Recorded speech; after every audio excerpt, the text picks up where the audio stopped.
5 जुलाई कक्षा अष्टम, विषय संस्कृत, उपविषय देववाणी संस्कृतम। इसमें भगिनी निवेदिता पाठ इस समय चल रहा है, जो कि स्वामी विवेकानंद की शिष्या थी। स्वामी विवेकानंद को आपने गुरु माना।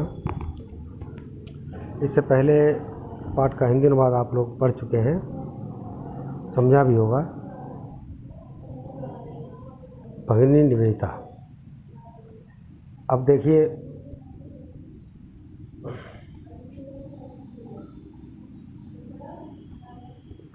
अभी तक कुछ अंतराल के पश्चात आपके जो पढ़ाई है प्रारंभ हुई है, तो अभी तक आप लोगों ने क्या उसमें समझा, क्या पढ़ा, क्या लिखा, उसको कुछ लोगों ने लिख कर रख लिया होगा।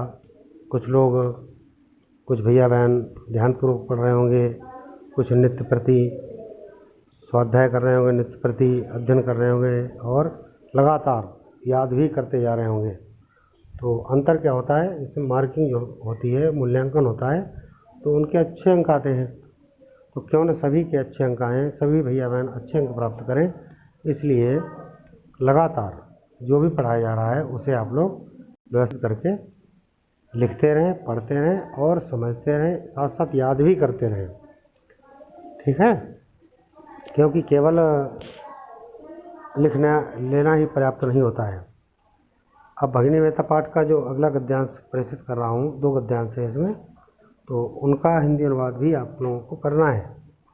संदर्भ स्वयं लिखना है। प्रस्तुत गद्यांश हमारी पाठ्य पुस्तक देववाणी संस्कृतम के भगिनी निवेदिता नामक पाठ से अवतरित है।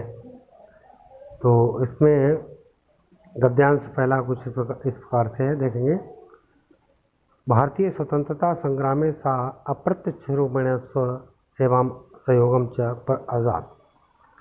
सा पंचाधिकं एकोनविंशततमे वर्षे पंचाधिकं 5 अधिक 19 माने 19 शत माने 100 1905 ठीक तमे वर्षे बंगभंग आंदोलनस्य नेतृत्वमपि अकरोत्। लॉर्ड कर्जन महोदयस्य भाषणस्य असत्यतां प्रमाणयितुं सा अमृतबाजार पत्रिकायां लेखमेकम् अलिखत्। आंदोलनकारिणां कृते कवितायाः रचनापि अकरोत्। अपि का अर्थ होता है भी। ठीक है, फिर अगला गद्यांश है। रामकृष्ण मिशन नामकस्य संस्थायाः सेवाकार्ये च सा भागम् अवहत्। निस्वार्थरूपेण सेवां च अकरोत्। षष्ठाधिकम् एकोनविंशततमे वर्षे पूर्वीबङ्गालप्रान्ते भीषणम् अकालस्य अवसरे सा सेवाकार्यं प्रारभत। स्वयं कष्टसोढवा पीडितान् असेवत्। कोलकातानगरे प्लेग रोगेण पीडितान् जनान् अपि असेवत्। तस्याः कार्यशैली आसीत् स्वयमेव कार्यं प्रारभत।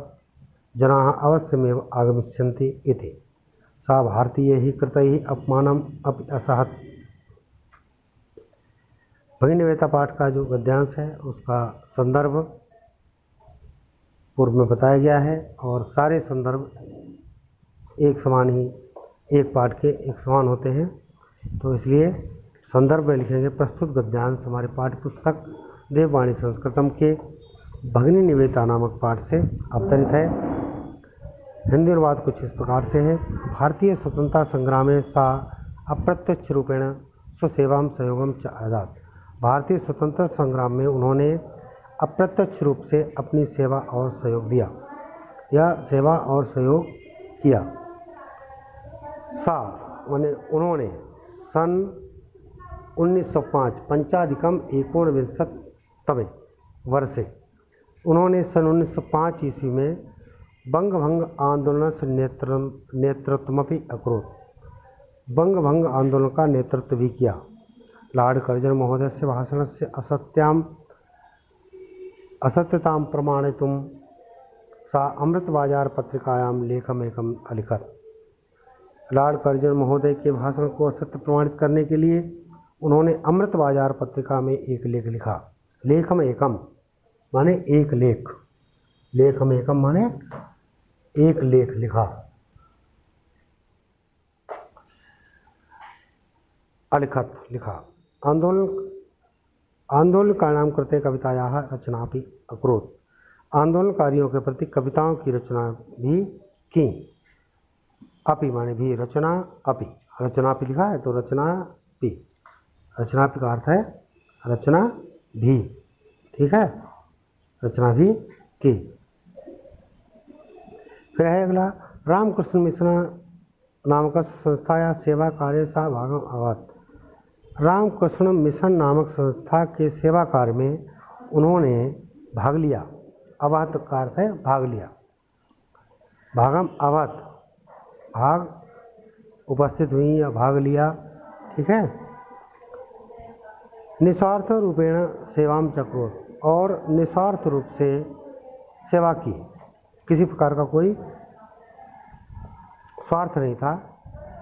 अपना हित न सोचकर लोगों का हित हो, समाज का हित हो, देश का हित हो, राष्ट्र हित की कल्पना करते हुए इन्होंने ऐसा संकल्प लिया। सन 1906 ईस्वी में पूर्वी बंगाल प्रांत में भीषण अकाल के अवसर पर सा सेवाम अकरोत, उन्होंने सेवा कार्य प्रारंभ किया।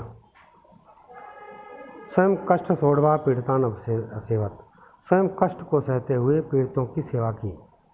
कोलकाता नगरे प्लेग रोगेन पीड़ितान जनान अपि असेवत, कलकत्ता नगर में प्लेग रोग से पीड़ित लोगों की सेवा भी की। पीड़ितान जनान अपि असेवत, पीड़ित लोगों की सेवा भी की। तस्या कार्यशैली आसीत, उनकी कार्यशैली थी। स्वयं कार्य प्रारंभत, स्वयं ही कार्य प्रारंभ कर दो, उनकी कार्यशैली थी स्वयं ही कार्य प्रारंभ कर दो। जनाः अवश्यमेव आगमिष्यन्ति, लोग अवश्य ही आएंगे। सा भारतीय कृते अपमानम अप्यसत, उन्होंने भारतीयों द्वारा किए गए अपमान को भी सहन किया, क्योंकि कोई भी अच्छा कार्य करते हैं तो अपमान भी सहना पड़ता है। जैसे मीराबाई का नाम आप लोगों ने सुना होगा।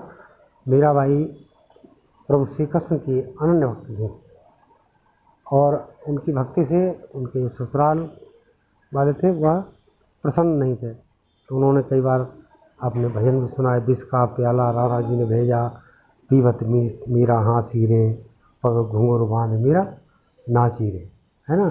तो कोई भी अच्छा कार्य करने के लिए, समाज के लिए, देश के लिए कोई कार्य करते हैं तो उसमें बहुत सारा अपमान भी सहन करना पड़ता है, लेकिन अच्छाई के लिए अपमान भी सहना पड़े तो हमें करना चाहिए। ऐसी शिक्षा भी इस पाठ से मिलती है, ऐसा निष्कर्ष निकलता है, ऐसी प्रेरणा मिलती है। भगिनी वेता के चरित्र की ये विशेषता थी। ऐसे महान विदुषी महिलाएं और साध्वी महिलाएं हुई हैं जिन्होंने देश के लिए अपना सर्वस्व न्यौछावर कर दिया। भगिनी वेता के बारे में आप लोगों ने पहले ही पढ़ा है, पहले अनुवाद भी करवाए हैं। तो निरंतर अविवाहित रहते भी आप लोक माता कहलाई। लोक माता, इनको जो लोक माता नाम था वो अरविंद घोष ने दिया था, है ना। तो ऐसी भगिनी वेता जिन्हें आज हम याद करते हैं, जिनका स्मरण करते हैं, क्यों करते हैं? क्योंकि इन्होंने कुछ किया। किसके लिए किया? देश के लिए किया, समाज के लिए किया, राष्ट्र के लिए किया, हम लोगों के लिए किया। क्योंकि स्वतंत्रता संग्राम के समय इन्होंने, जिसे आपने पढ़ा है, इन्होंने अपनी जो आवाज़ था उसे सेवा कुटिया के नाम से प्रचारित किया कि उससे लोगों की वहाँ से सेवा होगी। एक आश्रय स्थल था, एक सहारा था, जिसके माध्यम से इन्होंने स्वतंत्रता संग्राम में अपना सहयोग दिया। अरविंद घोष और जो भी वहाँ पर थे विद्वान लोग आते थे और विचार विमर्श करते थे, परामर्श करते थे, और स्वतंत्रता संग्राम में लगे हुए लोग वहाँ पर एकत्रित होकर सेवा कुटिया में एकत्रित होकर योजना बनाते थे, रचना बनाते थे, आगे की योजना बनाकर कार्य करते थे, जिससे उसमें सफलता मिली। तो रामकृष्ण मिशन संस्था के सेवा कार्य में उन्होंने भाग लिया। रामकृष्ण मिशन की स्थापना स्वामी विवेकानंद के द्वारा हुई थी। तो स्वामी विवेकानंद के गुरु रामकृष्ण परमहंस और भगिनीवेता के गुरु स्वामी विवेकानंद रहे हैं। ये बात भी आप लोग नोट कर लेंगे, लिख लेंगे, ठीक है। तो इसका हिंदी अनुवाद आप व्यवस्थित करके लिखेंगे और समझेंगे। ठीक, धन्यवाद।